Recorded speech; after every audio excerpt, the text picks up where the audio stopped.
Lord, please bless my plans today. Lord, salamat sa isang magandang araw. Salamat sa isang araw na pagbibigay niyo sa akin ng inyong proteksyon at pagmamahal. Salamat sa laging pagsama niyo sa akin.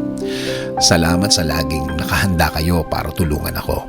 Alam ko na makakasama ko na naman kayo dahil ang araw na kasama kayo ay isang buong araw na puno ng pagpapala, puno ng mga magagandang bagay, puno ng proteksyon na para sa akin at para sa aking pamilya.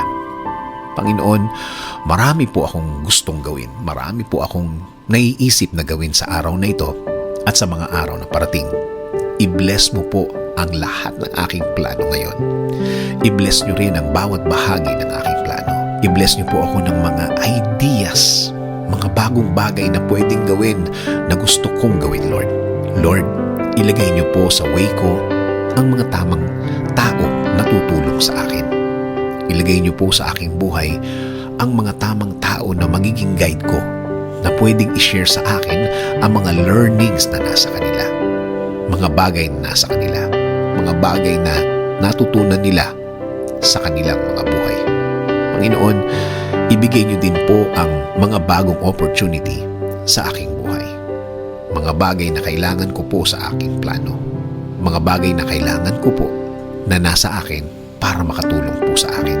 So I'm asking you, Lord, to please bless my plan.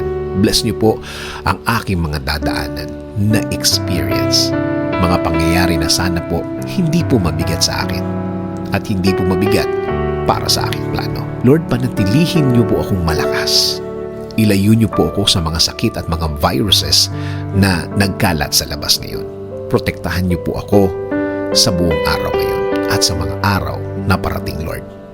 Patuloy niyo pong bigyan ng solusyon ang aking mga problema.